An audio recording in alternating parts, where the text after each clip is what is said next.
I can't find my bracelet. My mother-in-law must have taken it again. Stop complaining. It's for Mom. Just deal with it.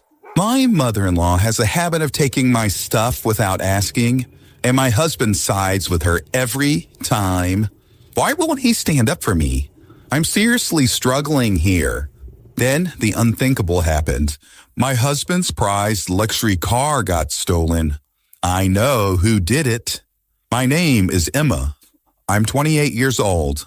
My happy life with my husband Ethan started to crumble about a year into our marriage. We both work, but I get off earlier, so I head home and prepare dinner.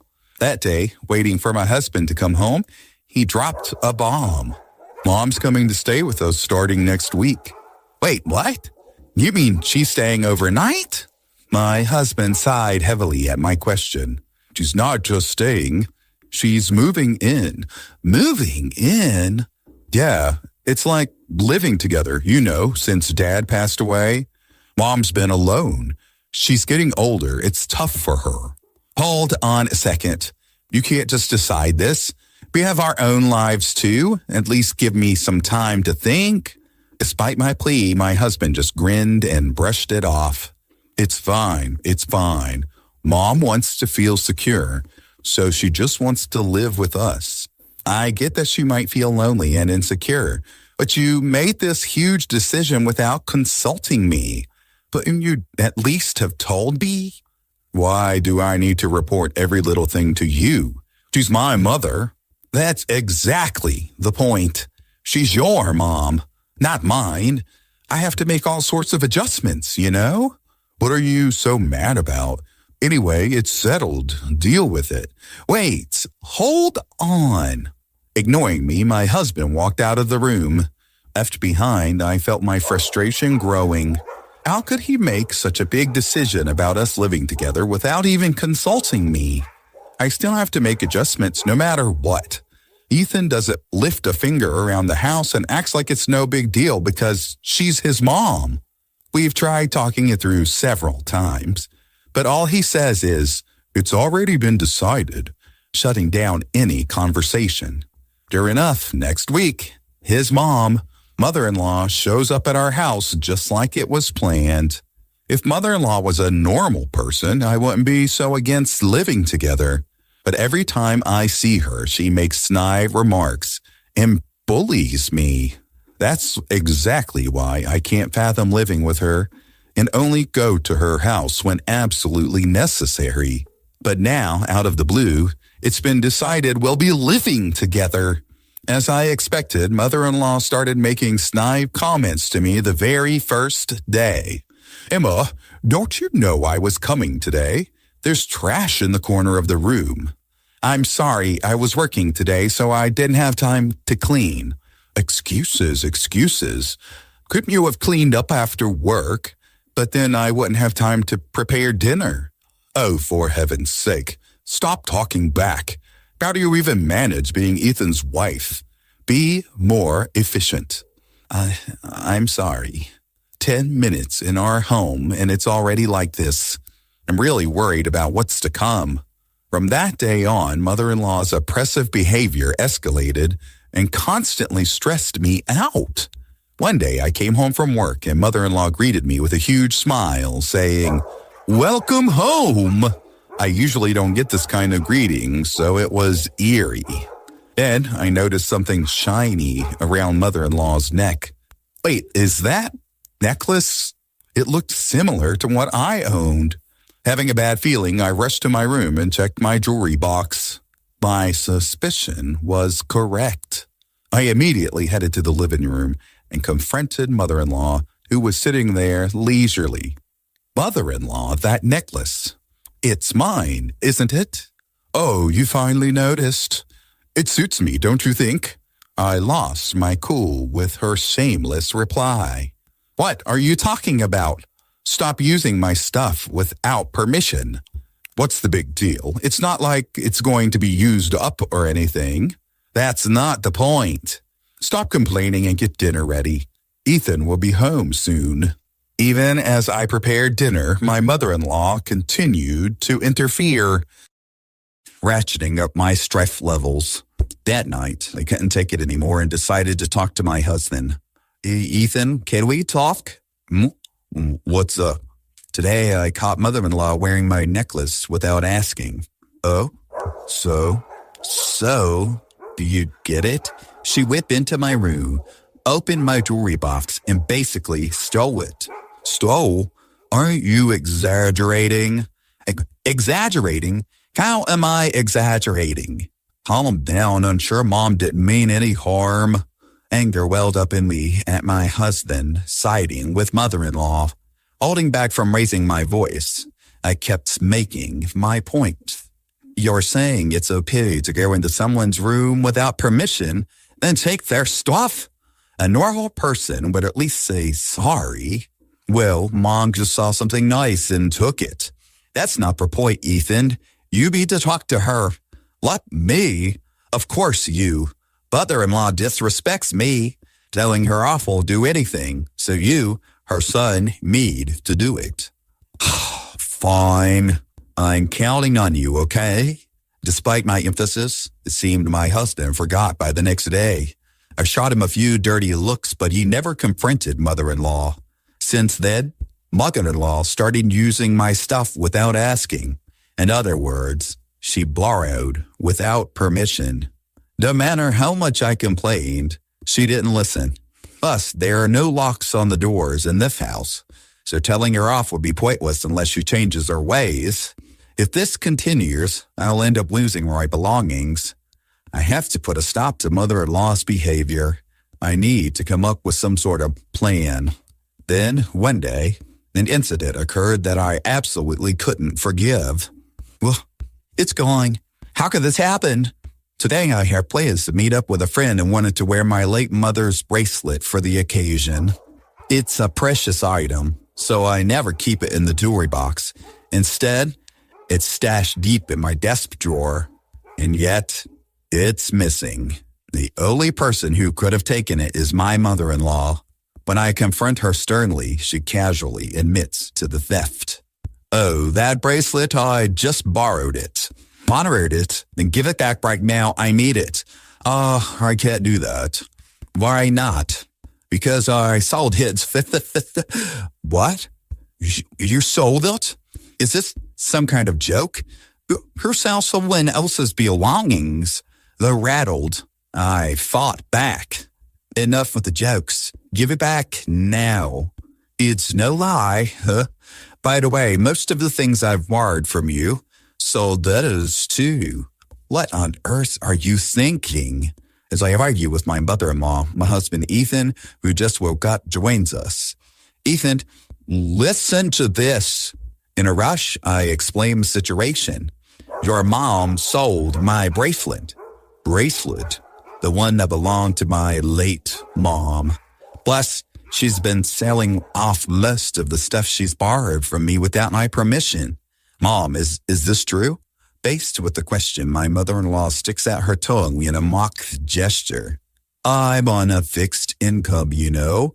I don't want to be a burden, but I can't make ends meet without a little extra cash.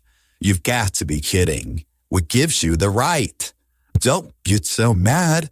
I didn't mean any harm. Mean any harm? If you meant no harm, you wouldn't be selling and stealing other people's stuff. That's because, where did you sell it? Buy it back right now. At that moment, my husband yelled, enough is enough. He was glaring, not at his mom, but at me. Confused, I questioned him. Why are you yelling at me, Ethan? Your mom took my bracelet without asking. Be quiet. I did it for Mom. Stop complaining. For Mom? Are you kidding? Why do I have to give up my cherished items for her? Because it makes Mom happy.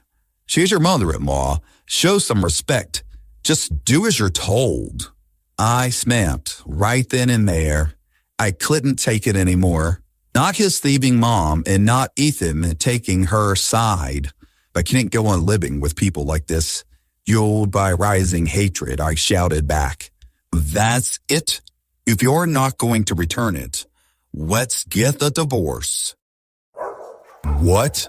Quit joking about divorce. I'm not joking. I am dead serious.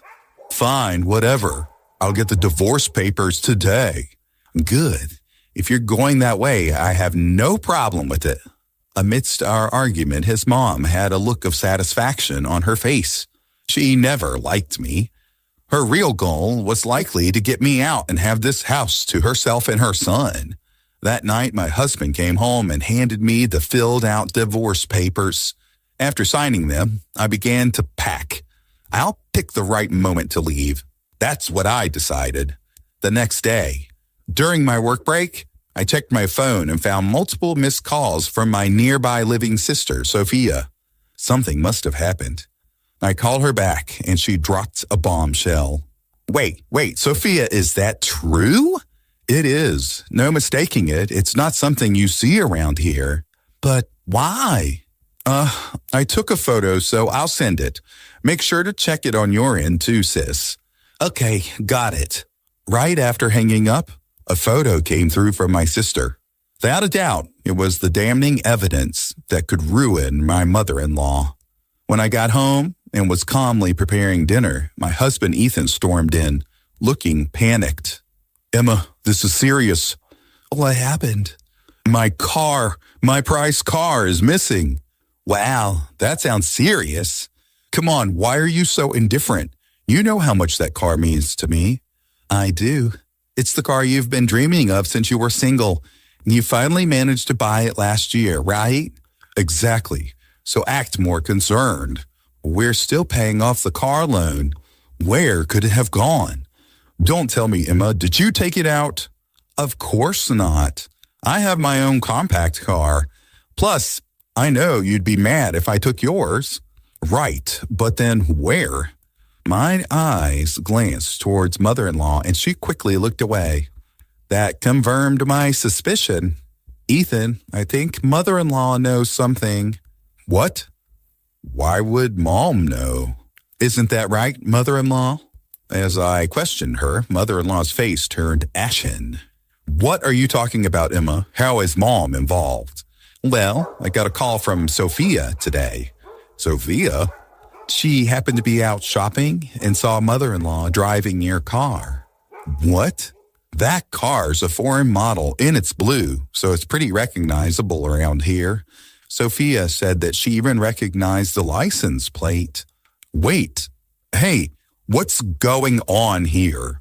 Ethan, now red in the face, confronted mother-in-law. Mother-in-law started stammering her excuses. No, Ethan, I just borrowed the car for a little bit. Borrowed? Are you kidding me? I've told you countless times not to touch that car. I'm sorry, but I just really wanted to drive it. What the heck did you do with the car then? Did you leave it somewhere? No, that's not it. But I didn't leave the keys in the ignition. Someone from the neighborhood must have stolen it. Stolen? Are you kidding me? I swear I drove the car all the way home. I'm not lying. I showed mother-in-law a photo to put her in her place. Is this why you're lying, mother-in-law? Because you wrecked the car like this? What the? Emma, how did you get that picture? The photo I showed her was sent to me by my sister, Sophia. It clearly showed mother-in-law driving a badly damaged luxury car. My sister took this just in case and sent it to me. You took Ethan's car and ended up damaging it so much that you couldn't drive it back, could you? No, that's not. So where's the car? Besides, if someone from the neighborhood had stolen it, someone would have noticed, right? Well, you see, my husband started shaking next to me and yelled at mother-in-law with a fierce look on his face. Are you kidding me? You damaged my car and then what? Give it back now. Calm down, Ethan. How can I be calm? You're paying for the repairs, got it? That's impossible. I've already sold the car. Sold it? That's not possible. The car's in my name. I found the dealer that said they would buy any car. They said I could even sell it as proxy. So I sold it for $4,000. What? $4,000? The luxury car my husband has been bought would easily go for hundreds of thousands, even if sold now. Mother-in-law was fooled by some sketchy dealer who didn't know the car's worth and got ripped off. When my husband found out, he was livid and yelled at mother-in-law like never before. You've got to be kidding me. Do you know how much that car meant to me? I'm sorry, Ethan. You better make it right. I'll give you back the $4,000, so please forgive me. $4,000 isn't even close to enough. Get out. My husband forcefully kicked his mother out and locked the front door. He turned to me, defeated, and mumbled, I never thought Mom could be so toxic. I'm sorry for not taking your side before. It's about time you got it. Don't worry. I'm over it. Now that she's gone, let's live happily together again. Excuse me? No, we won't. What? I want a divorce. Instantly, his face turned pale and he clung to me. Hold on a second. I already kicked Mom out. Why divorce now? Don't you get it?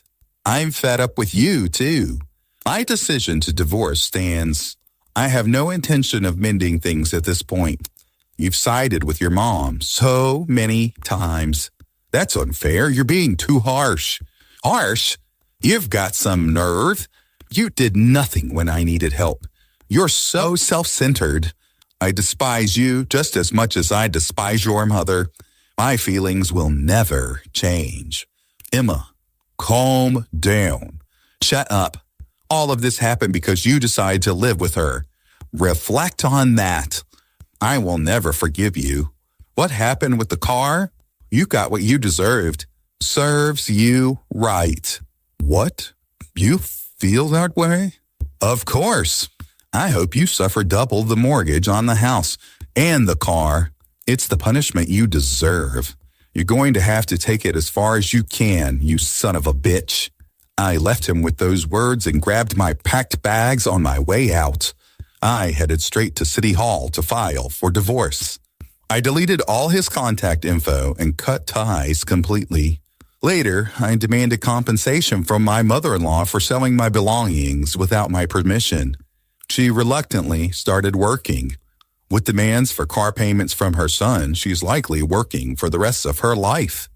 My husband is left with house and car loans, and his life has changed significantly. He no longer goes on stress-relieving drives, spending his days off confined to the house. Hopeless case, both mother and son. Karma's a real thing. Serves you right. After all this, I moved to an apartment near my workplace. Now that I'm single again, I have more financial freedom, and life is much more peaceful. Since it's my day off, maybe I'll take a drive to the beach today. This is what freedom feels like. I plan to enjoy my new life to the fullest.